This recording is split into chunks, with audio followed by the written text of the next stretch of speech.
Dados pessoais brasileiros, nossos.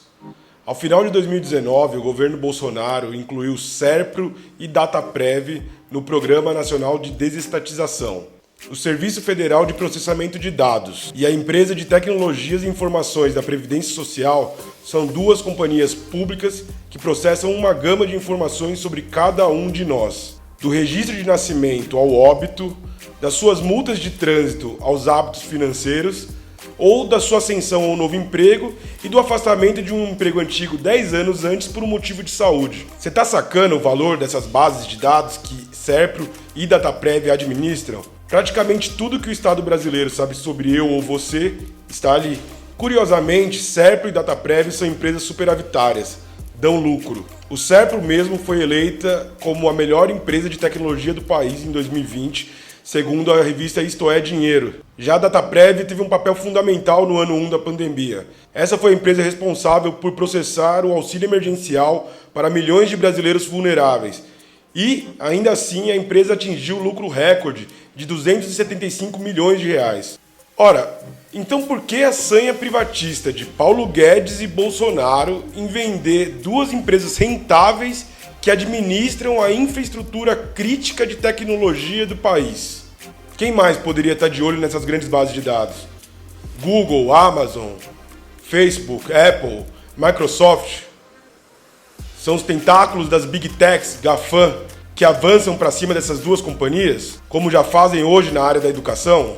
Quais consequências podem ocorrer da privatização de SERPRO e DataPrev, que hoje juntas zelam por um dos maiores patrimônios do povo brasileiro, dados pessoais?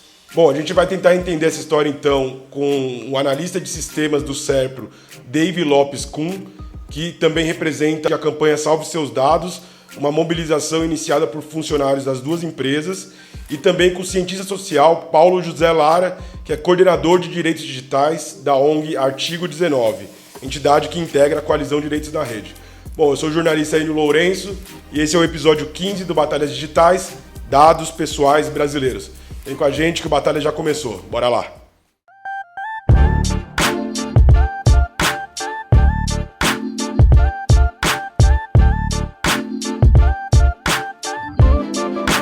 Bom, maravilha, gente. Dave, Paulo, José, Lara, que eu vou chamar de Pajé, né, Pajé?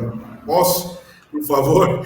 E muito bem-vindo vocês. É um episódio super delicado, né? Super importante, está na ordem do dia aí, dados pessoais. Então, Dave, vamos do início aí.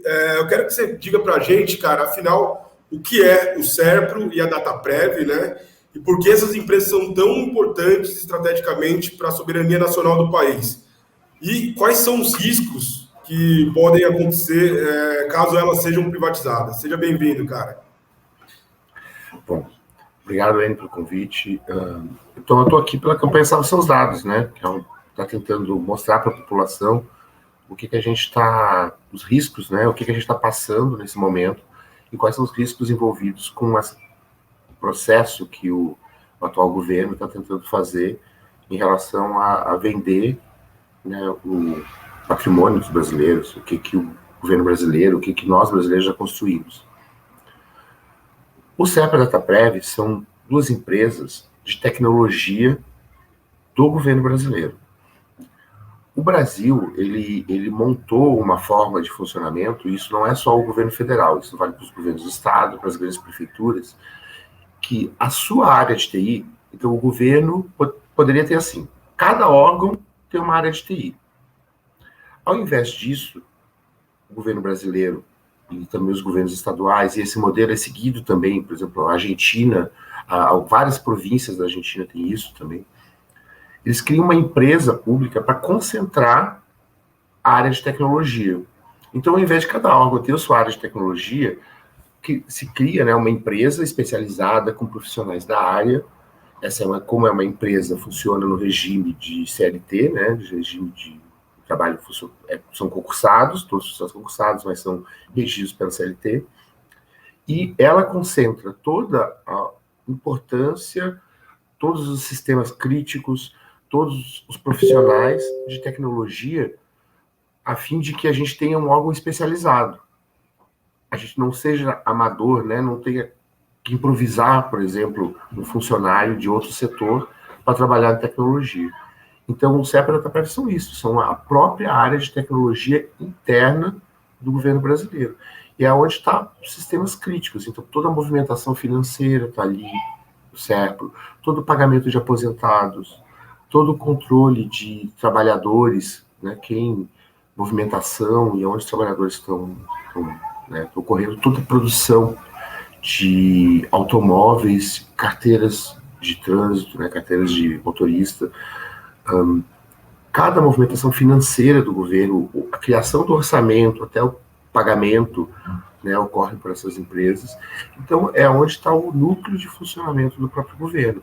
E para o cidadão, normalmente a gente conhece pelo imposto de renda, né? Porque a gente lembra sempre da parte, né, não tão boa, né? Mas é isso, o imposto de renda brasileiro, que é um dos primeiros a ser informatizado no mundo, né? Que é feito pelo CEP, o pagamento das aposentadorias, que é feito pela DataPrev. Então, esse controle, esse funcionamento do Estado está nessas empresas. Esse é o CEP. Tem uma gama, né, de informações, talvez quase todas as informações de um brasileiro passam pelo CERP e DataPrev, né? Pelo que você está me dizendo. Eu quero dizer, diante disso, desse cenário de dados tão sensíveis, o que tem de risco dessas empresas serem privatizadas ou desestatizadas, né, que é o eufemismo contemporâneo para privatização? Eufemismo mesmo. O CERPRO e a DataPrev, ela possui toda a relação com o governo e a sua relação com a sociedade em geral. Então, desde o nascimento, tu tem que fazer documentos, né? Tem que gerar CPF, tem que começar a trabalhar, tu tem que assinar carteira. Então, todos esses dados estão dentro do CERPRO e da DataPrev. E o CERPRO e a DataPrev, elas são públicas justamente porque esses dados não têm opção do cidadão querer fornecer esses dados ou não. Eu não tenho liberdade do cidadão de colocar esses dados e dizer, não, agora eu não quero, pela minha privacidade, eu não quero compartilhar a minha renda, eu não quero compartilhar o que está acontecendo com a minha vida financeira. Eu não tenho opção, né? Enquanto cidadão, né, a sociedade decidiu, digamos assim, né, vamos dizer, se é coisa da democracia, apesar de não ser bem perto disso, né, que o Estado pode ter essas informações, precisa ter essas informações para poder cobrar imposto de renda, para poder né, ter clareza, ter transparência no que é o orçamento público, e para isso, né, tem que ser impositivo via lei. Então, não existe, dentro desses dados, proteção possível para o cidadão. Então, por isso é tão importante que seja público, né? Se for pegar, por exemplo, os grandes bancos, então qualquer banco, nenhum banco compartilha sua área de tecnologia. Claro, tu terceiriza. O CEP e a DataPrev são responsáveis por uma pequena parcela do orçamento, né, de tecnologia do governo.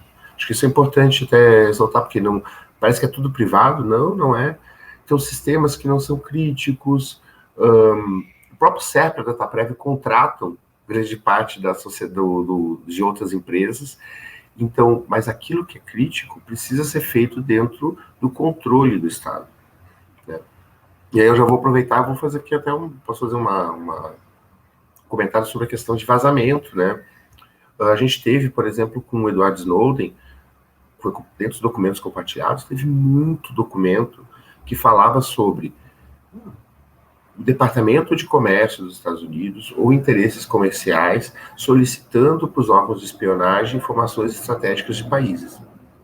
No Brasil, teve três informações, né, que estavam nos documentos, né, do Snowden. Um era o mapeamento da presidenta de relações, então isso é bem político, mas os outros dois eram comerciais. Eram dados da Petrobras, né, então eles invadiram a Petrobras, isso Estados Unidos, e o Canadá, que possui a mineradora concorrente da Vale do Rio Doce, que já é privada, né, então é uma empresa privada, mas quem tem os dados das jazidas, de onde está a riqueza do Brasil, é o Ministério de Minas e Energia. invadiram o ministério para obter dados estratégicos das jazidas que interessava à empresa canadense. E esses dados, né, eles vazaram justamente fora, nós não temos, né, com certeza já deve ter acontecido alguma coisa, mas o CEPA e a DataPrev, como são órgãos especializados e possuem, não como exatamente uma empresa privada, onde eu tenho que diminuir o custo para participar de uma licitação. Ali o meu interesse eu preciso proteger o dado brasileiro. Eu preciso proteger os brasileiros. Então, se é para colocar uma coisa mal feita, é melhor não colocar. Então, o que está colocado no CEPA e DataPrev são os dados estratégicos para poder responder e para poder proteger desse tipo de ativação, porque isso tem a ver com soberania nacional, isso tem a ver com a nossa posição, né, enquanto país. Não é... Essa questão é tão forte da espionagem industrial, da espionagem de governos, né, relacionadas a interesses comerciais, que até vou permitir eu contar um caos aqui. Em 2011, né, teve os documentos do Wikileaks. Teve um conjunto de documentos que aí o Assange, né, fez, que era o grande líder do Wikileaks, e por isso que ele está sendo perseguido, né, e até uma vírgula, um amigo e grande militante, que é o Olabini, que é do Equador, ficou preso meses sem acusação, simplesmente porque era amigo do Assange, né? Para ver como a perseguição acontece, né? Nesses documentos tinha um relato. Teve uma reunião que a gente organizou, e eu fui o organizador, grande organizador dessa reunião, dentro do Ministério de Relações Exteriores, para discutir o posicionamento do Brasil em relação à necessidade de um novo padrão para a guarda de documentos. Já existia um padrão na ISO ODF, que era o que a gente adotava, e a Microsoft chegou com outro padrão, que era o OpenXML, que é esse DocX, assim, que vocês gravam, né? A gente não, já tem outro padrão internacional, padrão aberto, porque a gente vai precisar de outro. Então a gente chamou uma reunião para discutir isso. Dentro dos documentos do Wikileaks, estava relatado a reunião, o que tinha sido tratado da reunião, e era uma comunicação do presidente da Microsoft do Brasil com a diplomacia, feito pela diplomacia americana daqui do Brasil, com o Departamento de Comércio dos Estados Unidos. Então, esses órgãos agem em torno com interesses comerciais. Estava relatada a reunião, relatada a posição, relatado o que o Brasil ia fazer. E essa reunião foi dentro de Itamaraty. Olha que grave, né? Grave. Então, se eles fazem esse tipo de coisa com interesses comerciais, a gente precisa pensar enquanto nação, né? Enquanto país. A gente vai deixar essas informações, todos os nossos dados, toda a nossa vida colocada de maneira, não vou dizer amadora, mas assim, de maneira não profissional, né? Então, por isso que é importante a gente ter a inteligência, né? Ter o conhecimento, ter como fazer esse tipo de resposta. E o CEPA e a DataPrev não são estatais colocadas para em locais aonde a iniciativa privada poderia estar funcionando. Por quê? Porque o CEPA e a DataPrev são a própria conhecimento de tecnologia. Tecnologia, tu tem que conhecer para poder gerir, tu tem que conhecer para poder administrar. E o CEPA e a DataPrev são o conhecimento de tecnologia do Estado brasileiro. Então, é o que permite, por exemplo, a gente fazer um sistema numa determinada multinacional, ela aumenta preço, não, peraí, a gente tem conhecimento suficiente ou para a gente mesmo fazer ou para mudar para outra. Né? E essa questão de proteger o Brasil, de ter autonomia, né, de proteger as empresas brasileiras, eu acho que, olha, mostrou essa questão do Snowden, mostrou de maneira muito enfática que a gente precisa ter uma autonomia, precisa ter segurança, precisa ter privacidade, precisa proteger a população brasileira e as empresas brasileiras. Né? Maravilha, David. Muito bom esse relato, né? Você compartilhar histórias de lá atrás, né? Que a gente pra gente não perder elas no meio do tempo, né? São 10 anos, parece que foi ontem, né? E às vezes a gente deixa passar batido. E, bom, vamos lá, Pajé. Acho que antes de direcionar a próxima pergunta para você, é bom a gente fazer um preâmbulo aqui, que proteção de dados pessoais é uma das bandeiras da coalizão de direitos da rede, né? Então, por isso também a gente dá importância não só para esse episódio, mas, enfim, toda uma série de atuações da coalizão vai nesse sentido, né? Tanto é que em 2017 a gente criou uma campanha chamada Seus Dados São Você. Uma campanha perene, até hoje a gente usa essa hashtag para levantar debates quanto a, por exemplo, a pressionar a criação da LPD, que só saiu agora. Ela surgiu por conta de pressionar o parlamento, né, o Congresso, a aprovar uma lei geral de proteção de dados pessoais, que veio a acontecer no ano de 2018, entrou em vigor somente ano passado, ainda com muitas lacunas, né, gente? Como as próprias sanções administrativas para quem vaza, para quem promove vazamento de dados, que ainda hoje não ocorre, uma LGPD penal também, que ainda também vai ser espera para ser tratado pelo parlamento por conta própria. Enfim, dizendo tudo isso, que dados pessoais é um assunto muito sensível, é caro para a coalizão. E, Pajé, como que você vê, cara, ao mesmo passo que a gente está tão preocupado, né, o mundo inteiro está tão preocupado com esse tema, o governo federal faz uma investida no sentido oposto, né? Parece que no oposto ao movimento do tempo, né? Ao espírito do tempo. Quando está todo mundo se preocupando com proteção de dados, vê esse intuito de privatizar essas bases, né? Essas bases tão críticas, tão sensíveis. Então, eu queria saber, Pajé, de algum modo, você acha que esse tipo de ação, essas privatizações, elas podem chocar com a LGPD? E qual que é a sua leitura, de fato, para essa conjuntura que nós temos? Seja bem-vindo, cara. Valeu, Enio, valeu, obrigado aí, David, tudo bem? Cara, o sentimento é de perplexidade, né? Assim, como você falou, muito na contramão das melhores práticas, porque o David até citou, né, o caso da privatização da Vale, assim, a gente faz um paralelo, quando você, enfim, isso é uma questão econômica, né, a gente fala de tecnologia aqui, mas não tem como a gente dissociar, porque a tecnologia, na verdade, é a grande produtora de valor e na indústria tecnológica, e aí, claro, a gente vai chegar nisso, a produção de dados pessoais, o armazenamento e o tratamento também, mas isso tem a ver com questões estratégicas, geopolíticas, globais e tal. Então, quando você privatiza, por exemplo, algo como a Vale do Rio Doce, você está privatizando algo que você não pode precificar, porque como é que você sabe o que há de valor no subsolo brasileiro, por exemplo, para dar à iniciativa privada determinado, né, a liberdade de exploração, sem saber o valor que aquilo significa?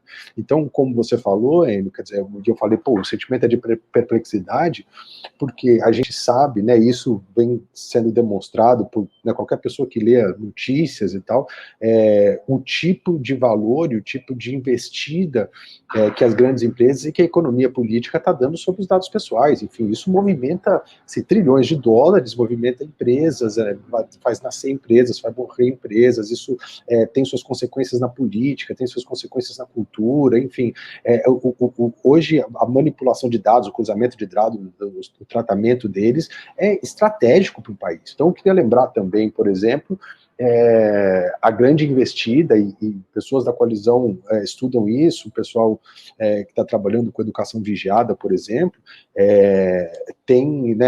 tá se debruçando nessa investida das grandes, né, das big techs, das grandes empresas de tecnologia, sobre o sistema de educação, por exemplo.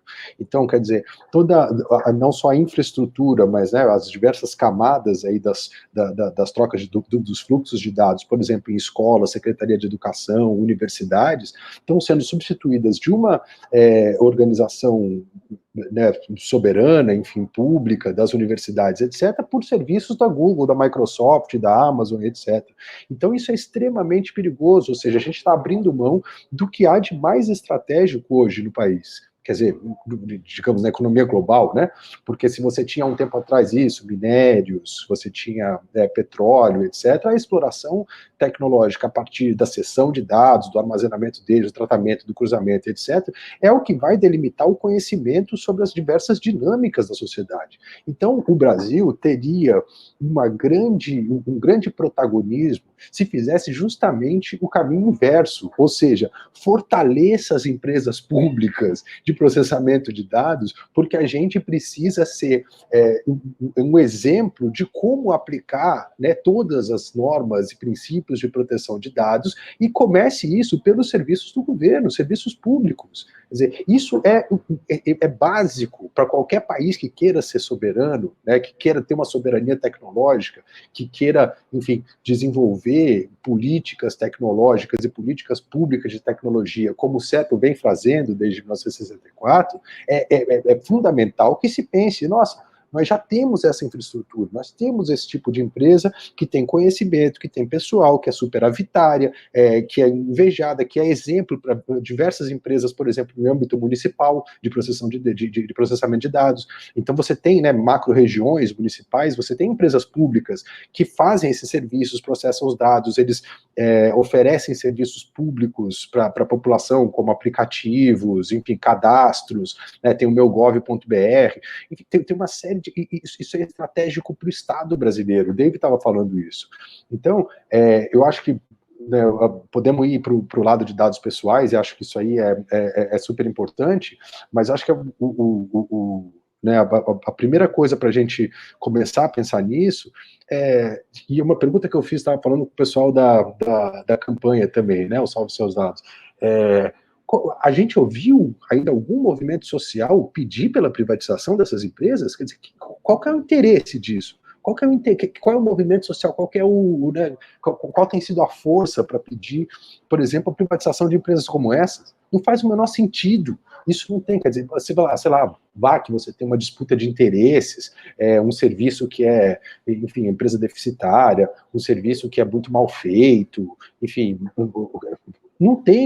não há razão nenhuma, ainda mais né, dentro de um campo estratégico que é esse de serviços públicos digitais para a população, você ter um processo desse, colocar isso em discussão, porque não há razão política, não há razão econômica, pelo contrário, a razão seria outra, seria o racional seria fortalecer isso justamente para que isso fosse exemplo para outros países do mundo, o próprio Brasil, para a região latino-americana, de como o governo e as empresas públicas que têm a responsabilidade de oferecer serviços digitais ao cidadão pudessem ser protagonistas da aplicação da LGPD, por exemplo, que é uma lei interessante, razoável, né, muito focada nas melhores práticas internacionais, etc. Agora, você faz isso, é como se dissesse, olha, beleza, os dados pessoais, os serviços, os cadastros, o cruzamento, o desenvolvimento de serviços digitais para o Brasil não interessa, então a gente está cedendo vai ceder para empresas privadas, estrangeiras ou não, não só o petróleo, não só o minério, mas também agora toda a infraestrutura que possibilita com que a gente tenha, né, a criação de políticas públicas no campo de processamento de dados, de serviços digitais, etc. Então é um risco, a gente sabe que você deu na sua pergunta aí o panorama correto, né, Enio? Assim, a gente sabe que os dados pessoais hoje são um ativo, assim, muito, muito, muito importante. Mas mais do que esse ativo, é o exemplo que o Brasil está dizendo, então beleza, é como se a gente não soubesse o tempo que a gente está vivendo, da importância e da relevância de você fortificar segurança da informação, de você fortificar leis, normas e diretrizes que protejam dados pessoais, e ao invés disso nós estamos né, com essa tendência de desestatizar, ou seja, privatizar, as duas empresas públicas que têm experiência, expertise, são superavitárias, fornecem serviços gratuitos para a população. Não faz o menor sentido, por isso que eu comecei respondendo. O meu sentimento é de perplexidade, porque não há uma razão plausível, não tem um movimento social, um movimento de empresário que seja, nunca ouvi ninguém pedir privatize. Então, você ouve falar da Petrobras, você ouve falar da EBC, enfim, tudo isso pode ser discutido. Agora, o SERPO e DataPrev, quem que pede isso? O que você vai fazer? Você vai pegar o celularzinho ali e ver todos esses serviços digitais que dá um esforço, tem toda a sua complexidade, vai dizer, eu quero que isso seja, sei lá, de uma grande empresa privada, etc. Não faz sentido, as pessoas nem, né, não tem isso no seu horizonte político, no seu horizonte econômico, no seu horizonte social.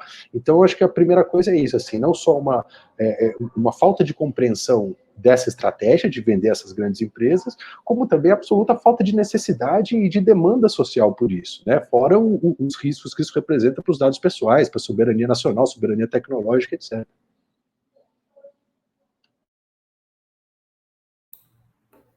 A gente fala, alô, Paulo Guedes, tá ouvindo?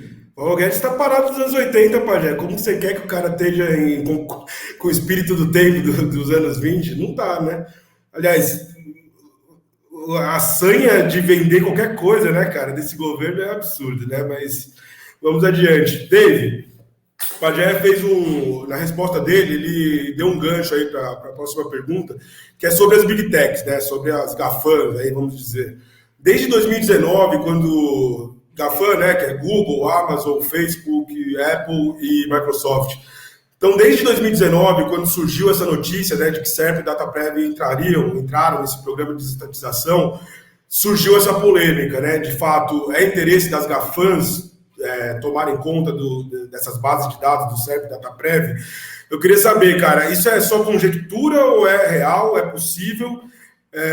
Vocês sabem de alguma coisa? Tem alguma experiência de algum outro país que já tenha acontecido algo semelhante?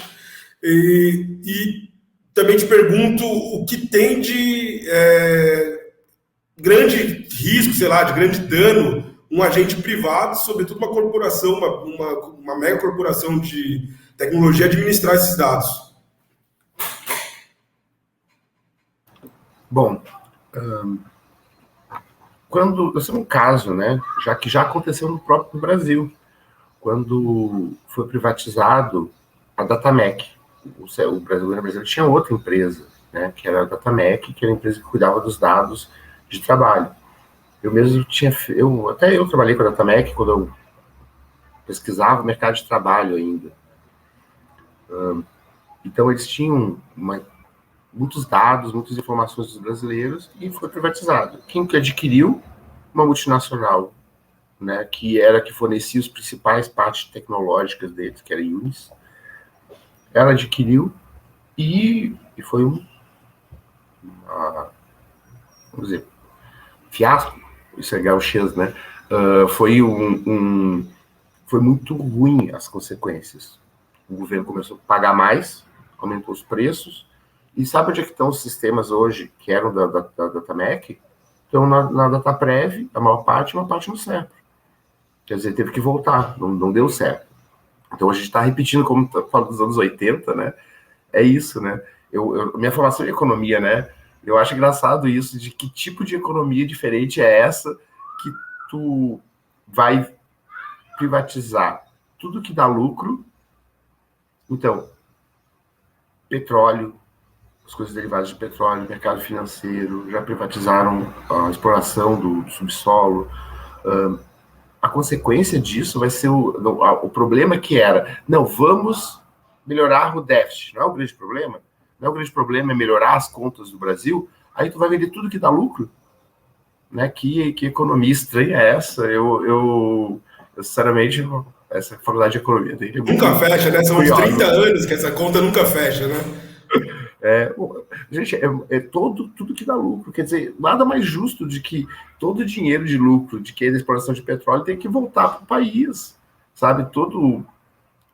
E tem coisas que não adianta, tem que ser feita pelo Estado. Quem é que vai querer entregar, e como eu falando carta, não é carta, ninguém, né? Não é questão de carta, encomendas, né? Entregar encomendas lá no interior da Amazônia. Que empresa vai fazer isso? Então, tem coisas que não adianta, que são obrigações que o Estado tem que fazer e que fazem todo sentido. E a tecnologia é isso, né? Faz todo sentido estar sob o controle do Estado. E as empresas, as grandes corporações hoje possuem interesse direto nisso, né? Isso que se fala de nuvem, né? Agora, nuvem para cá, nuvem para lá, e o Stallman diz, né? Nuvem é o computador do outro, né? É isso, né? Então, eu estou colocando os dados em qualquer lugar. O governo, eu vou lembrar o ano exato, 17? Não, foi eu lembrei, foi no final do governo Temer, no último dia do governo Temer, combinado com o governo Bolsonaro, revogou um decreto que obrigava que os dados de governo estivessem em território nacional. Esse decreto foi revogado. Isso quer dizer que no caso de uma venda, né, do SERP da DataPrev, os centros de dados que armazenam as informações de todos os brasileiros, toda a informação da tua vida, pode ir para qualquer lugar, qualquer país. E aí a legislação do país é que manda. E aí eu tenho que lembrar que a legislação americana não protege estrangeiro. Não protege estrangeiro. Outras legislações, muitas europeias, protegem estrangeiro. Agora, a legislação americana não protege da espionagem, do NSA, dos órgãos de inteligência. E até vou provocar já, a gente precisa discutir melhor a LGPD, né? Porque a LGPD tem problemas sérios. Eu tenho até dúvida se a gente saiu ganhando com a LGPD ou saiu perdendo. É uma coisa que a gente precisa conversar melhor, porque tem lapsos nela, inclusive nessa questão. Então, a legislação americana, ela permite os órgãos de inteligência acessar dados de estrangeiros. E o que vai acontecer com os nossos dados quando a gente estiver em outro país?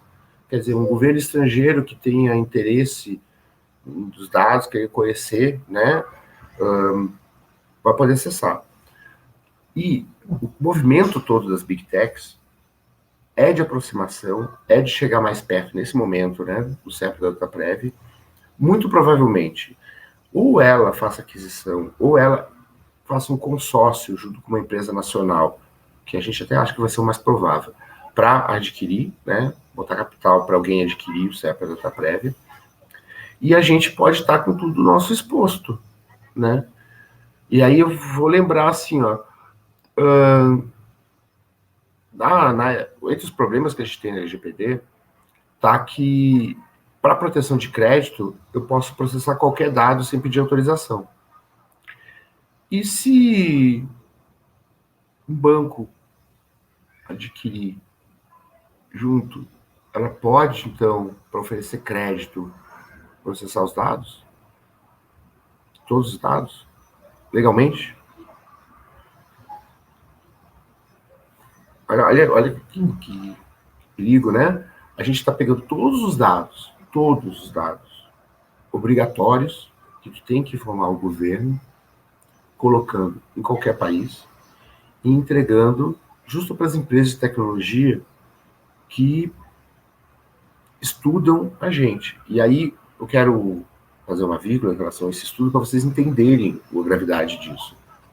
Essas empresas, elas ganham dinheiro, né? A maneira que elas ganham dinheiro é tendo a gente como produto. Então, elas processam nossas informações. E diferente do que está colocado, né, nos termos de serviço delas, não é para oferecer melhores produtos para nós. Eles começaram coletando dados, nos conhecendo, nossas práticas.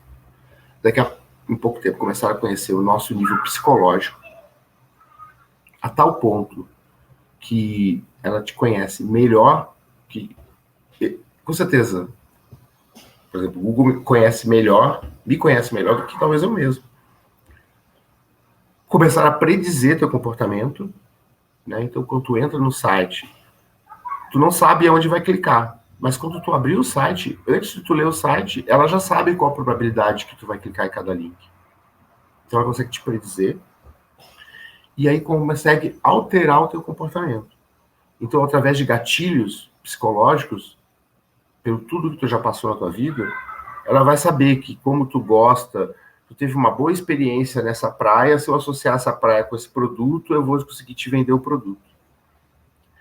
Agora, isso a longo prazo é um perigo ainda maior, porque quando souberem do meu filho, quiserem modular o comportamento do meu filho, e eu fui expondo a vida da minha família todo o tempo, expondo como ele foi criado, como o pai dele agia, eles vão começar a criar gatilhos psicológicos para vender produto no filho. O pior, alterar o pensamento dele, inclusive de conhecimento ou de interpretação da realidade. Esse é o risco que a gente está passando. A gente está passando por uma sociedade que pode ser completamente alterada no futuro por empresas, por corporações que têm interesse do quê? Qual é o interesse de uma corporação? Lucro. Não tem nada errado de querer o lucro. O interesse é a gente entregar. A questão é. Não vou dizer que não tem nada errado de querer o lucro. Não, o tipo de sociedade criada, né, nesse momento, é isso. O papel da corporação é esse, querer lucro.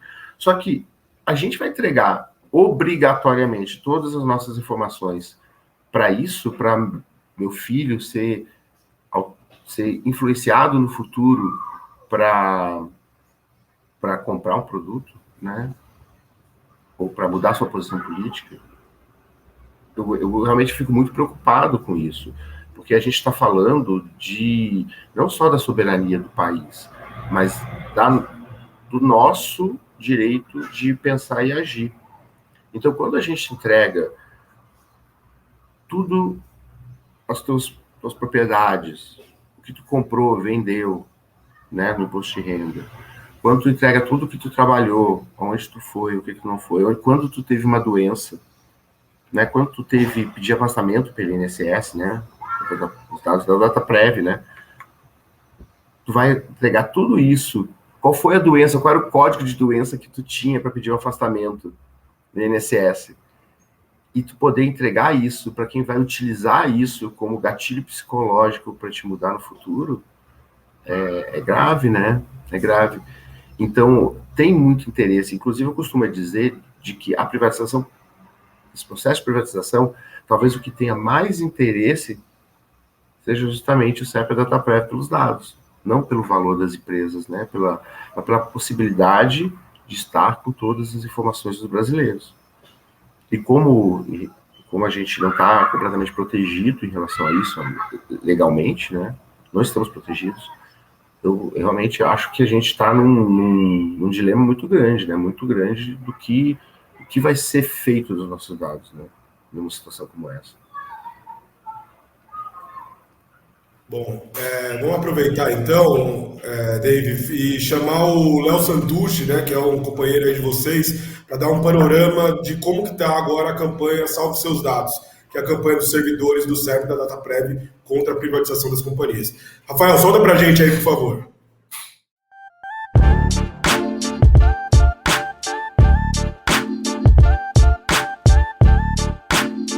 Olá, ouvinte do podcast Batalha Digitais do grupo Coalizão Direito nas Redes.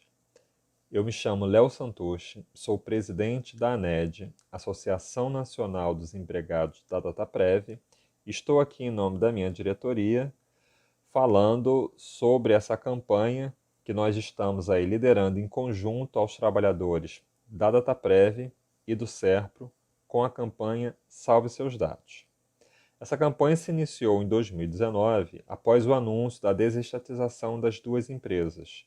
E nós vimos ali, naquele momento, muita preocupação com os dados e processamentos de cunho estritamente governamental que eles estejam expostos, como da Receita Federal, do INSS, da PGFN, né, Procuradoria-Geral da Fazenda Nacional, dos Ministérios do Trabalho, da Cidadania, do temido COAF, do Siscomex e outros clientes que temos na nossa carteira. Nós estamos com os nossos canais digitais, que foi a melhor forma que a gente viu até nesse momento de pandemia para trabalhar, que são pelo site, Twitter, Facebook, Instagram, e também fazendo trabalho de esclarecimentos com os parlamentares, através da criação de uma frente parlamentar mista pela proteção de dados, chamada Protege, que já conta aí em torno de 100 assinaturas. Essa frente é liderada pelos deputados Lídice da Mata e Alessandro Molon, ambos do PSB, e o objetivo será debater e apoiar a implementação de ações que vão definir os marcos legais para ampliar a proteção de dados públicos, privados, de defesa e segurança nacional no país. Nós também estamos recebendo apoio de diversas entidades de representações, bem como instituições científicas, através do posicionamento público pela causa. Aí já contamos com mais de 30 apoios explícitos à nossa causa. Finalmente, pensamos ali nos próximos passos, né? São que alguns parlamentares que a gente já conversou, eles já se posicionaram nas suas redes e outros oficialmente através de pronunciamentos no parlamento. Alguns também preferiram ajudar de uma forma política por impetração de projetos de leis para sustar a privatização de ambas as empresas, bem como os deputados André Figueiredo, Benedito da Silva e Carlos Vera, além da senadora Elisiane Gama. Também temos agendadas aí audiências públicas pedidas pelos parlamentares Carlos Vera, na Comissão de Trabalho, Administração e Serviço Público. Deputado André Figueiredo, além da audiência pública, também pediu requerimento na Comissão de Ciência e Tecnologia. Por fim, o senador Paulo Paim, na Comissão, audiência pública, na Comissão de Assuntos Sociais. Todos eles são para debater os riscos nos eixos das respectivas comissões, certo? Então é isso. Acesse nossos canais, salve seus dados e se protejam na sua saúde, na sua vida e também na vida digital. Grande abraço a todos, fiquem em paz. Até a próxima. Beleza, vamos lá, Pajé. Agora, depois de toda essa treta que o Dave colocou pra gente, né, na pergunta anterior, eu quero que você me diga, cara, você é integrante do artigo 19, né, que é reconhecido internacionalmente pela atuação em defesa da liberdade de expressão, especialmente dos movimentos sociais, né? Então eu quero saber, cara, se é uma ameaça para a democracia brasileira, né, especialmente para os movimentos sociais, coletivos, sindicatos, o Estado privatizar, de fato, o controle das informações pessoais dos seus cidadãos, e que tipo de implicações que a gente poderia ter? Cara, essa acho que é uma pergunta importantíssima, assim. Acho que vou tentar falar um pouquinho sobre isso aí, mas assim, tem uma coisa que acho que a gente mal sabe, né, quais são os termos de privatização. A gente conhece muito pouco sobre, enfim, quais são as regras que vão gerir isso, como que isso está sendo pensado, aquele Plano Nacional de Privatização, enfim, é uma coisa, né, que não tem diretriz. A gente é até incapaz de compreender um pouco a dimensão do risco e a magnitude do risco que se oferece, até porque isso está sendo uma coisa completamente feita de maneira completamente desordenada, sem diálogo, enfim, sem explicação. Então, mas de qualquer maneira, pelos princípios que estão sendo colocados, sim, isso oferece um risco. O SERPO, por exemplo, ele trabalha com 2,3 milhões de tipos de dados. Não são dados, são tipos de dados. Só tipos de dados são 2,3 milhões. São 100 milhões de pessoas que usam a CNH, já com biometria. Isso está na base de dados do SERPO. Você tem prova de vida, né, através de aplicativos, o meugov.br, o aplicativo, prova de vida das pessoas que são, né, que colocam ali. Os sistemas de biometria, por exemplo, da Justiça Eleitoral, utilizado para as pessoas entrarem, fazerem o seu registro para depositarem seu voto. Ou seja, são dados extremamente importantes para a dinâmica da sociedade, dos movimentos sociais. Se você tem um domínio sobre esses dados, você tem uma capacidade, e há um risco aí, óbvio, de monitoramento, de controle, de venda desses dados, enfim, de tratamento deles, de comparação entre eles.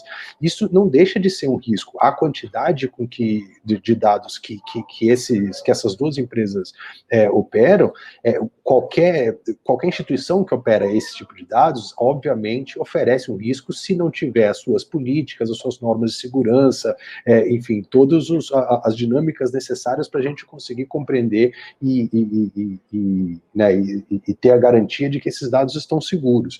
Então, informações de cadastro, de autenticação, essas de biometria, etc. Isso são coisas que a gente trabalha com os riscos, inclusive, né, trabalha para proteger os dados pessoais, com os riscos que as empresas privadas correntemente colocam, né? Então, empresas comerciais, enfim, os casos de biometria e reconhecimento facial nos transportes públicos, câmeras de segurança dentro de shopping, dentro de empresa, etc. Isso é uma coisa que, né, vem sendo, infelizmente, naturalizada. E óbvio, e aí indo para a sua pergunta, quem são, né, qual o grupo, o conjunto de pessoas que está na linha de frente dessas ameaças? É evidente que são pessoas dissidentes e que vão contra o governo, contra os estados, etc. E a gente tem que garantir que o processamento de dados e a análise desses dados, de maneira alguma, possibilitem um tipo de perseguição e de violações a um grupo específico. E a gente vê que no caso de biometria, por exemplo, a frequência com que erros acontecem, esses erros apontam sempre para a população mais pobre, principalmente negros, e muitas vezes a população LGBTQI+, né, por conta de reconhecimentos faciais e vieses que a biometria pode oferecer. Você imagina isso, por exemplo, esse tipo de manipulação, esse tipo de conhecimento, a serviço, por exemplo, de uma empresa que tem aí, sei lá, ligações com determinados grupos políticos ou interesses específicos. Aí você perguntaria, mas uma empresa pública também não pode ter? Óbvio que pode. A diferença da empresa pública é que a gente tem mecanismos de transparência. Você pode chegar até ela. Você tem ali, estatutariamente falando, e do ponto de vista legal, a gente tem a lei, a gente tem uma série de mecanismos e ferramentas que possibilitam auditorias e possibilitam que a gente verifique. E se CERP ou DATRAPREV fizerem coisas erradas, vazamento de dados, falta de segurança, vão pagar e tem que ser responsabilizadas por isso. Agora, o problema é, voltando para o começo da minha resposta, se a gente não sabe nem como está sendo pensado o passo a passo dessa privatização, como vai ser essa migração de dados, para onde eles vão, isso que o David colocou, por exemplo, né, que o Stallman coloca, a nuvem é um conceito bonitinho, na verdade quer dizer um computador que não é seu, que está provavelmente em outro país, mas uma máquina física onde seus dados estão.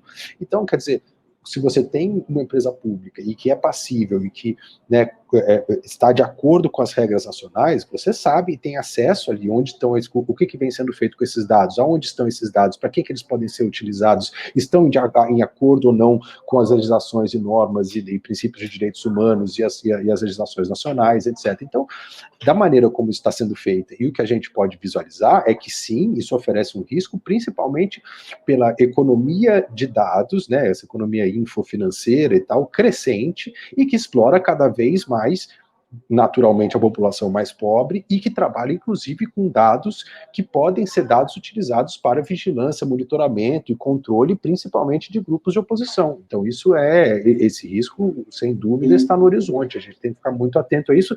Não que a gente não precise ficar, se a CERP e a DATRAPREV não forem privatizadas. Sim, precisa né, a gente precisa dessa atenção, mas da maneira como isso está colocado, as experiências que a gente vê em relação a empresas públicas de ramos estratégicos sendo privatizados, o risco aumenta, é claro. E a última coisa, o momento político do Brasil e do mundo é muito complicado. Né? Você não tem uma tranquilidade econômica, política, social, para conduzir processos de transformação que mexem com elementos tão estratégicos como, né, recursos naturais, dados pessoais, enfim, até reformas eleitorais, enfim, tem coisas que fazem parte da estrutura da nação e que são estratégicas para o futuro, que você, abertura para discutir, todo mundo tem que ter.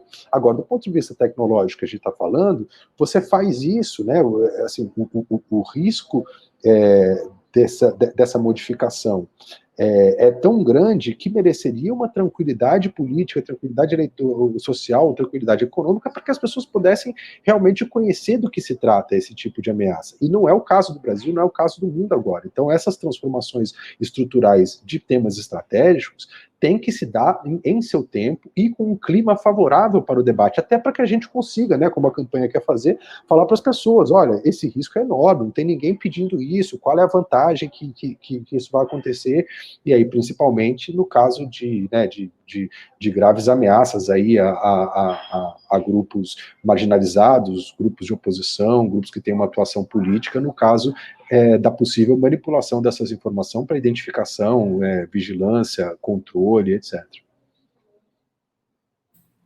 Certo, Pajé. Bom, antes da última pergunta, vamos chamar o nosso quadro Entidades de Luta, né, que é onde a gente apresenta as 47 agora organizações que compõem a Coalizão de Direitos na Rede. Rafael, solta pra gente aí, por favor.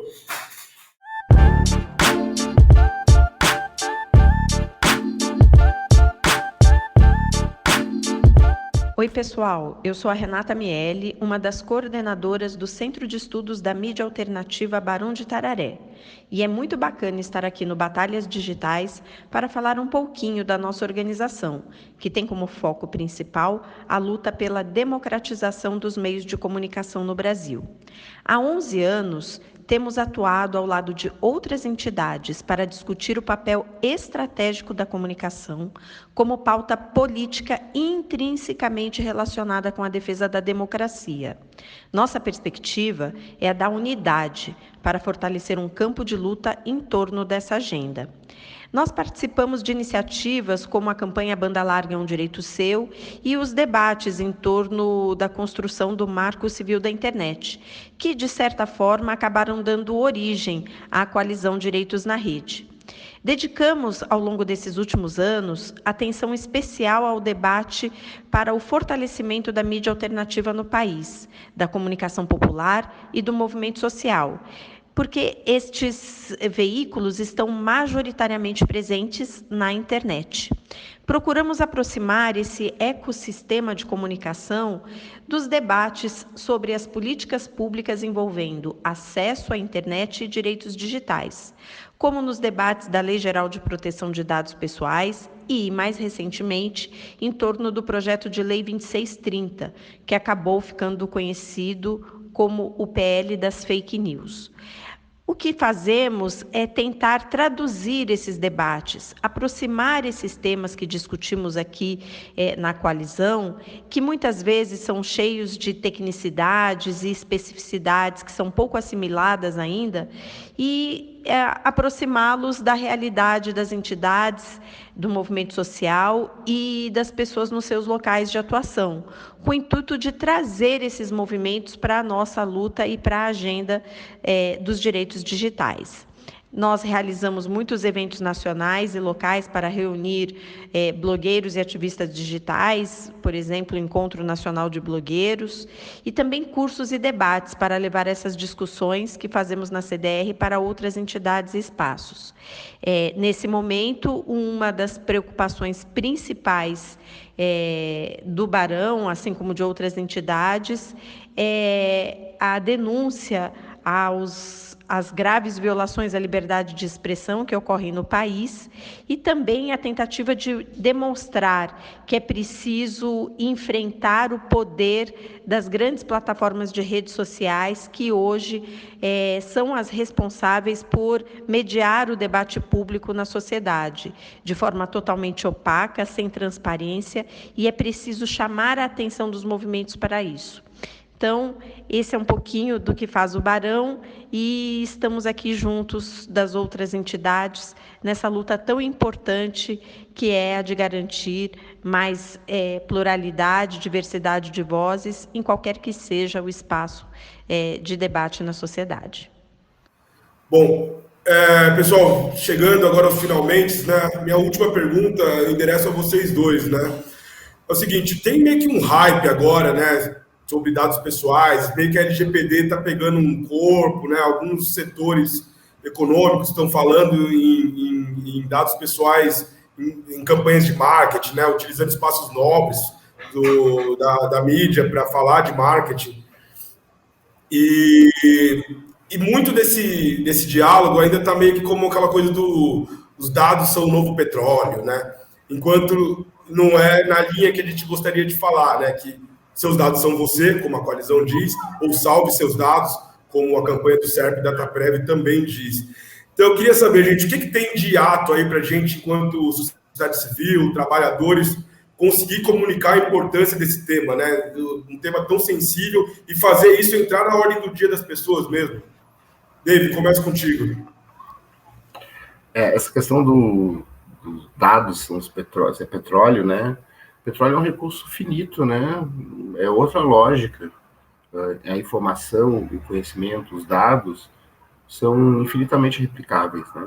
Então, um dado que vaza pode ser utilizado para não só como eu disse, não só te influenciar, como influenciar teu filho, né, no futuro. Então, é muito crítico, né, essa questão dos dados. Eu realmente estou assim, enquanto cidadão, né, que tipo de sociedade a gente quer que pode obrigar as pessoas a entregar seus dados para uma empresa privada processar os dados, né? Que tipo de sociedade, né? A gente está hoje, a gente está trabalhando com um termo de capitalismo de vigilância, né? Que é o que a gente está, a etapa que a gente está agora, que acho que é um termo bom, talvez não seja o melhor termo, a melhor palavra, mas capitalismo de vigilância quer dizer que está sendo monitorado, acompanhado a todo momento. E o cerco vai se apertando. Parece que estão apertando cada vez mais o cerco. Agora, colocar o próprio governo submetido ao interesse de empresas, nossa, eu fico preocupado, porque tudo isso que estão falando de privacidade, de funcionamento, é marketing, né, as empresas. Então, se for pensar hoje o que está colocado, hoje a gente vive um monopólio nos celulares, né, um duopólio, né, duas empresas mandam os celulares. Aí ficam falando as duas de privacidade, mas elas aplicam práticas contra a privacidade todo o tempo, conforme o interesse delas, né. Eles estão mapeando, né, a Apple colocou os celulares dela para que, pelo Bluetooth, reconheçam outros celulares, porque mesmo que o cara esteja com Wi-Fi, a rede de celular e localização desligada, pelo Bluetooth eu consigo pegar outro celular e dizer onde ele está. O outro te entrega. Né? O celular não é mais teu, é um instrumento de análise da Apple. E os Android inauguraram isso com o Wi-Fi, né? Eu entrego o Wi-Fi do meu vizinho, a localização do Wi-Fi do meu vizinho. Então, os equipamentos que a gente diz que são nossos, não são nossos, né? São deles, né? A gente só está alugando enquanto eles deixarem a gente usar. E esse cerco se aperta nos equipamentos, mas chegar ao ponto aonde a minha vida toda vai estar na mão, né, desse tipo de uso de dados, nesse tipo de... Isso é muito grave, isso... Gente, qual a criticidade de saber eu já fui afastado por uma doença. Qual a criticidade que tem numa lista de transplante de órgãos? Qual a criticidade que tem de eu saber que uma empresa movimenta, lucra, o que acontece dentro de uma empresa? Olha a questão maluca que a gente pode estar fazendo. Todas as empresas têm que entregar todos os dados, né, para o governo, para a gente poder saber como a empresa funciona, como a empresa, né, o que ela tem que pagar de imposto, quais são os empregados, para quem vendeu, para quem não vendeu, as notas fiscais todas. Então, imagina, tudo que tu compra, tudo que tu vende está no CERP, né? Aí tu vai entregar tudo isso para uma empresa privada. Qual vai ser qual o sentido de, por exemplo, um banco estrangeiro, um banco de outro país, adquirir, né, parte do CEP ou da DataPrev, e daqui a pouco tem acesso, vamos dizer que seja um banco, tem acesso a tudo que todas as notas fiscais do Itaú, todas as notas fiscais do Bradesco, faz sentido isso, né? Então, eu acho que a gente está numa situação que a gente, o cerco contra esse capitalismo de vigilância que a gente está colocado, está se apertando. E a gente não garantir a liberdade das pessoas, de quem quer estar livre disso, de quem já está com consciência de que precisa, né, lutar contra isso, eu acho que é muito crítico. E qual modelo de país, qual modelo de sociedade a gente quer, né? A gente quer uma sociedade onde as grandes corporações comandem tudo, ou a gente quer ter uma sociedade que a gente possa dizer, vai caminhar para cá, vai caminhar para lá, eu vou ter autonomia para isso? Qual autonomia que o Brasil vai ter se nem a autonomia tecnológica do governo vai ter? O governo vai ficar nas mãos dessas grandes, né, das big techs, não só as empresas que gostam que ganham, né, que são ricas porque nos estudam e nos alteram. Eu acho até, inclusive, a gente precisa reforçar isso, elas não elas estão ganhando bastante dinheiro, não só porque nos estudam, nos conhecem, porque nos alteram. Não só essas empresas, como as próprias empresas que querem... O governo depende muito, por exemplo, de empresas de tecnologia. Né? Tem empresas de tecnologias externas. Só que hoje a gente tem autonomia. Se, por exemplo, uma empresa não quer... inteligência artificial. Eu posso fazer inteligência artificial dentro do cérebro da DataPrev. Algumas coisas eu acabo indo, né? Tem serviços que precisam ir para nuvem, né? Nuvem. Mas aí são não críticos, né? São coisas, informações não colocadas. Agora, por exemplo, como os dados biométricos, né? Que foi uma questão. Eu vou começar a colocar isso para uma grande corporação fora, e se a empresa for comprar o CEP DataPrev, né, essa multinacional que botou dinheiro, começar a fazer isso em outro país, os dados vão estar em outro país. Qual o modelo de país que a gente quer, né? A gente quer um país que possa fazer alguma coisa, que possa criar os seus conhecimentos, que possam... esse sentido, o CEP e a DataPrev fizeram... eu acho engraçado que tem muita gente falando que software livre saiu da questão. Ainda é o ponto central, né? Ainda os pontos centrais é como a gente se relaciona com a tecnologia, né? Como é que a gente quer a tecnologia? A gente quer pegar uma caixa preta e usar, ou a gente quer ser parte dessa tecnologia? E os CEP são a essência da tecnologia, a capacidade de responder tecnologicamente do governo. Eu vou ficar na mão de empresas que vão poder processar, fazer o que quiser com os dados, os seus dados de cada um de vocês, mas não só os dados de cada um de vocês. Eu vou colocar todo o funcionamento do governo na mão, todo o funcionamento das nossas empresas na mão. Não só não faz sentido, mas é um modelo de sociedade que a gente entende, né? Eu fico muito pensando, como é engraçado essa questão de eu ouvir falar de patriotismo, de usar a bandeira nacional, de usar a camisa né, de usar esse tipo de símbolo para justamente ser o que tem de mais entreguista, de mais não nacional, de não atuar pelo interesse de outro país, né? Não é à toa que bate continência para a bandeira de americana, né? Então, isso é tu atuar, e esses interesses estão aqui dentro, né? Estão aqui dentro do país. É atuar pelo interesse de outros, né? De outros países, de outras corporações, de outros... E a gente está caminhando, né? A nossa sociedade caminha por uma concentração de renda muito forte, uma concentração de poder das grandes corporações. Então, a gente não pode se enganar que Estados Unidos, Canadá, Inglaterra, Austrália, quase vários países, né? Acho que tirando a Europa, estamos caminhando por uma concentração cada vez maior de renda, cada vez maior, e aí em todos os países, corporações cada vez mais poderosas e concentrando o lucro mundial. E nosso país vai ficar sujeito a isso, sem capacidade de sequer proteger o seu cidadão,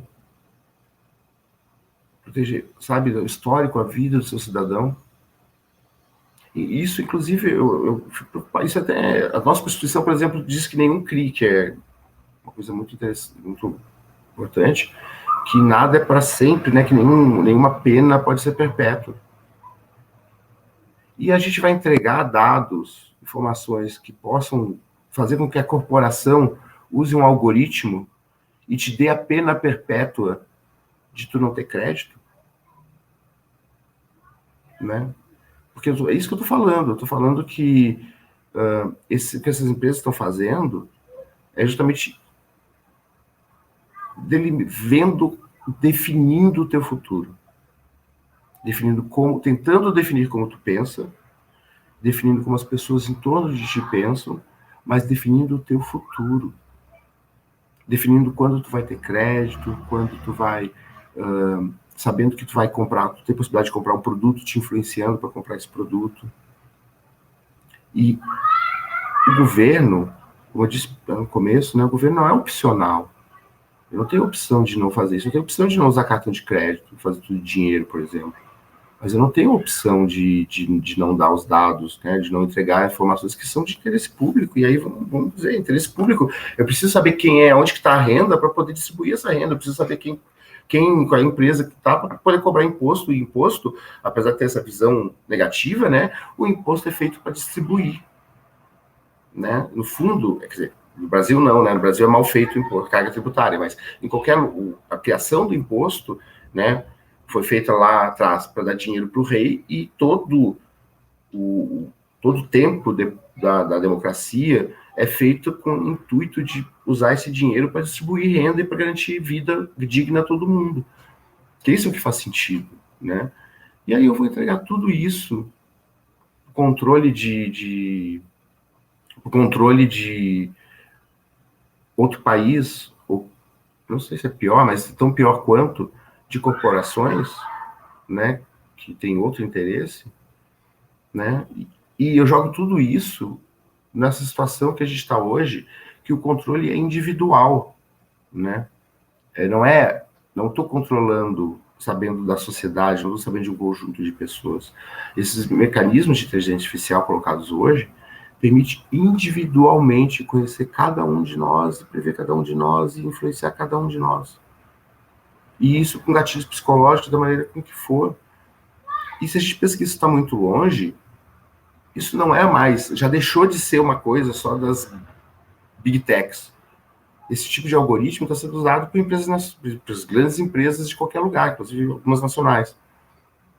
Então, a gente precisa, né, enquanto país, e eu particularmente, enquanto cidadão, lutar, ou se preocupar, ou conversar, né, conversar com seu parlamentar, se você tem contato com alguém parlamentar, pode entrar em contato com ele, e aí, é importante você acessar e salvar seus dados, né, ao site, né, seusdados.com.br, e ver lá os argumentos, o que está colocado, porque é o nosso futuro que está em jogo, é o futuro do país e é o nosso futuro enquanto liberdade. A gente está abrindo mão cada vez mais da nossa liberdade. Eu sou muito leitor, era muito leitor, né, dessas de ficção científica. Meu pai gostava de Asimov, eu lia muito Asimov, lia outras coisas, então eu via essas distopias e parece que eu estou vivendo uma distopia, né, uma distopia em que a gente vive uma sociedade, em vez de a gente estar caminhando para uma sociedade mais livre, com liberdades individuais, né, entendendo o mal que a sociedade patriarcal, o machismo fez ao longo do tempo, entendendo o mal e tentando reparar o mal que foi feito em relação a preconceito, né, em relação a alguns povos.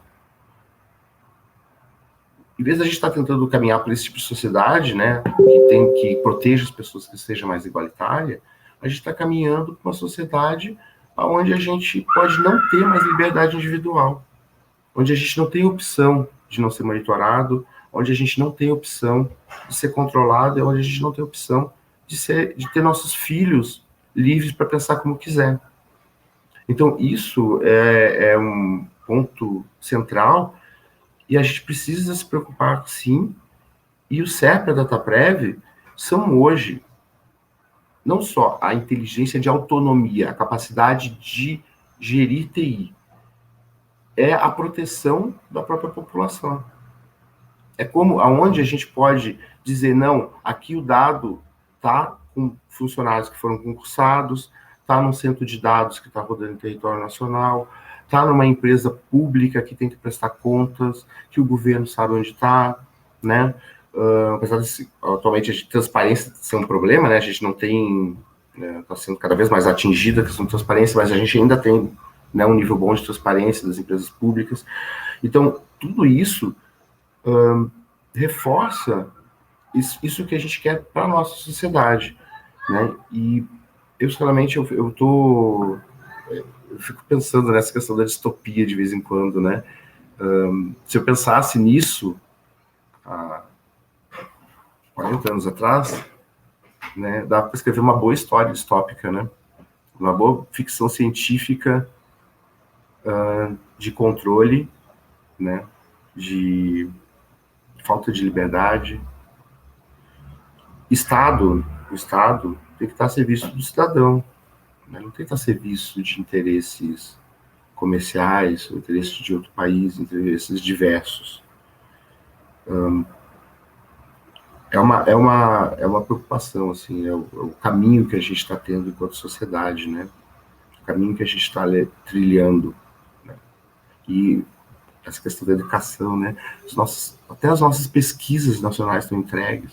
Os nossos estudantes, os nossos filhos, quando entram nessas grandes corporações, já tem que criar uma conta, já começam a ter seus dados. Imagina isso, daqui a 20 anos, quando nossos filhos forem adultos, né? Eles sabem tudo que tu comprou para ele. Tem uma nota fiscal que tu deu uma boneca para tua filha de tal maneira. Aí ele processou a tua foto porque tu botou numa rede social com a filha com essa boneca. Aí tu sabe que a filha comprou uma outra boneca pro teu neto e a empresa vai saber que pode disparar um gatilho utilizando essa boneca para te convencer a comprar qualquer coisa. Olha a situação, né? É uma coisa... a gente virou um tipo de mercadoria tão baixo, tão... a gente sempre teve essa preocupação, né, do mercado de trabalho transformar as pessoas em mercadoria, e a gente está num momento que, né, a gente é um tipo de mercadoria tão trivial, né, e é preocupante, assim. E nesse contexto todo, o nosso governo, que deveria ser nacionalista, né, o discurso, né, pega toda a sua capacidade, toda a sua inteligência, que está a serviço da população brasileira, toda a capacidade de tecnologia, todos os seus dados, todas as suas informações, e coloca na mão justamente de quem está fazendo isso na nossa sociedade, é um contrassenso, né, sem limite, sem limite. Certo. Bom, certo não, né? Eu acho que depois dessa exposição, Pajé, sobrou alguma coisa de utopia para a gente aí, falar sobre os dados pessoais, a proteção de dados, para entrar na ordem do dia da sua importância para o cidadão brasileiro? Acho que o diagnóstico do David está super correto, a gente tem que ter essa atenção. Acho que tem duas coisas interessantes aí, só que a gente vai pontuar. Essa coisa de não tem opt-out para serviços públicos estatais. Isso é muito interessante, porque isso mostra a visão que essa determinada economia tem do que são os serviços do Estado para as pessoas, né? Então, quer dizer, a privatização demonstra um pouco essa intenção de falar, ok, então a gente vai desobrigar as pessoas a terem, né, este vínculo mais orgânico com o serviço público, com o Estado. É como se você estivesse fazendo opt-out do que são os serviços essenciais que o Estado tem que prover para a sociedade, que é, de alguma maneira, o que o SERPRO e a DataPrev tem como missão de fazer, né, organizar aí esses dados, esses serviços e tal. De novo, reforço que esta ideia de privatização é uma ideia tanto estapafúrdia, porque o caso brasileiro é muito interessante, não são muitos lugares no mundo que você tem o tipo de configuração de uma grande empresa estatal de tratamento de dados e de cessão de serviços e tal para entes públicos. Então o Brasil poderia ser um grande pioneiro nesse tipo de coisa, na maneira de observar o que são os dados, o que é a tecnologia e como que ela pode servir ao público de uma forma geral. Seria uma outra lógica, né, diferente desse capitalismo de dados, o capitalismo da vigilância, seria uma outra lógica. A gente, infelizmente, está perdendo essa oportunidade. Podia ser, né, um projeto de fortalecimento, de transparência, de incentivo para a utilização de software livre, de código-fonte aberto, por exemplo. Então, podia ser, né, uma coisa inovadora, enfim. Teria uma possibilidade muito grande de protagonismo para que a sociedade, o governo em si, compreendessem a importância da tecnologia mesmo. E aí eu faço uma crítica, né, quando você fez a pergunta, Enio, você falou, e aí, né, como é que a gente vai tratar isso agora? Eu acho que assim, um movimento urgente que a gente precisa fazer é falar, né, com organizações da sociedade civil, academia, movimentos sociais, empresas públicas, membros enfim, do sistema de justiça, da política, para entender tecnologia, porque ninguém entende, todo mundo gosta de falar, e esse eu faço, inclusive, uma autocrítica à coalizão, a gente tem um trabalho, né, sensacional, mas assim, tem dinâmicas e dimensões diferentes de você estudar e fazer a crítica, né, claro que é super importante a crítica à legislação, às normas, aos termos, enfim, mas precisa compreender a relevância que a tecnologia tem, ou seja, as linhas de código, a arquitetura do software, os serviços que são providos, isso é super importante a gente entender, a gente precisa dessa coalizão, porque os movimentos sociais, eu não estou dizendo que, né, claro, tem um monte, as pessoas e as organizações têm um monte de coisa para se preocuparem, mas assim, tem que colocar a tecnologia como elemento central das suas lutas, e aí colocar a tecnologia no elemento central das suas lutas, como elemento central dessas lutas, é compreendê-la, ou seja, por que é código-fonte aberto, para que pode ser utilizado, quem que está se utilizando desses dados, como que ela é desenvolvida, qual é o processo de formação, quem são as pessoas que estão fazendo, por que a tecnologia, né, opera esses sistemas de controle de preconceito, porque é só, né, homem branco de curso superior que desenha os softwares, então a gente precisa de uma reestruturação do design, da forma, da finalidade da tecnologia, e isso só vai acontecer quando o corpo da sociedade mesmo se debruçar sobre ela. E aí eu acho que isso né, o que eu venho pensando que, né, a relevância disso é uma nova fronteira para a luta pelos direitos humanos, uma nova fronteira pela luta de liberdade de expressão, uma nova fronteira da luta pelo acesso à informação. A gente está num momento muito limite, assim, dessa, digamos, uma fase distópica agora. Ou a gente consegue ter uma perspectiva interessante e transformar um pouco o rumo de como a sociedade vê as tecnologias e como que elas podem, de alguma maneira, servir a própria sociedade, ou cada vez mais ir rumando para um ambiente mais monopolístico, mais restrito, mais comercialoide do desenvolvimento dessas técnicas. E para isso, ou a gente aprende a mexer e a discutir sobre isso, ou vai ser difícil a gente competir. Mas é isso, né? Eu sou, como diria o Ariano Suassuna, um realista esperançoso. Nem pessimista, nem otimista, um realista esperançoso. Espero que essa discussão aí ajude o pessoal a né, se interessar também, e parabéns aí para todo mundo, um prazerzão estar aí com vocês. Valeu. Maravilha, gente, é isso. Então, esse foi o episódio 15 do Batalhas Digitais, dados pessoais brasileiros, e obrigado, David, obrigado, Pajé. Vou deixar o último minutinho aí para vocês compartilharem alguma página onde vocês escrevem, algum link, algum livro, citar uma música, fique à vontade aí. Vamos lá, David. Tá bom. Eu queria então convidar todo mundo, né, de novo, a acessar o Salve Seus Dados, né, salveseusdados.com.br, lá a gente coloca, né, essas preocupações. Eu queria, eu compartilhei aí, do ponto de vista, eu costumo escrever, eu também tenho eu escrevo praticamente todas as sextas na Fórum, na revista Fórum, eu tenho um espaço onde eu escrevo bastante sobre privacidade, e os últimos artigos, inclusive, foram em relação a isso, né, a parte de governo.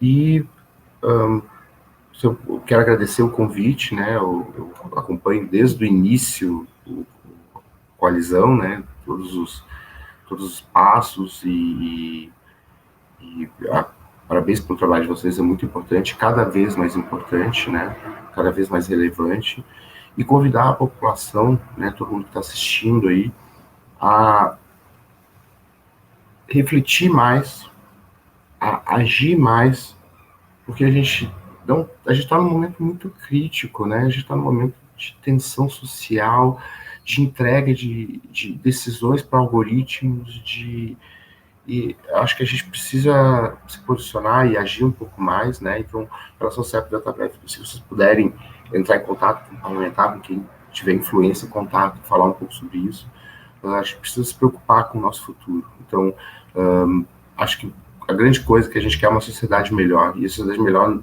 não vai acontecer se a gente não tomar atitudes, né? Então, acho que é isso que eu queria fazer, um convite a todo mundo, né? E obrigado, Anne, foi muito bom o convite, e está sendo um ótimo debate, e a gente está disponível aos seus dados, a campanha, né, que é dos funcionários, né, a gente se organizou e chamou gente, e está preocupado com isso, e está disponível aí para quem quiser entrar em quiser discutir, entrar em contato. Obrigado. Maravilha, David. Eu que agradeço a sua participação, cara. Muito bom o debate mesmo. Pajé, contigo, seu minutinho final aí. Também agradecer aí, né, dar um toque para o pessoal ficar ligado nesse debate, acho que é um dos debates quentes aí que a gente precisa prestar atenção e se mobilizar. Site da Artigo 19, artigo19.org, então ali tem informações sobre o trabalho que a gente realiza, enfim, o programa de direitos digitais mais conjuntamente aí em articulação com a Coalizão de Direitos na Rede, mas também tem uns outros programas aqui com uma série de ações, e a leitura, leiam Cora Coralina, leiam Patativa da Saré, ouçam Clara Nunes, ouçam João do Vale, com as minhas dicas aí. Maravilha, firmeza, Pajé. Muito obrigado, cara. Valeu, gente. A gente volta aí mês que vem. Obrigadão. Até a próxima. Abraço.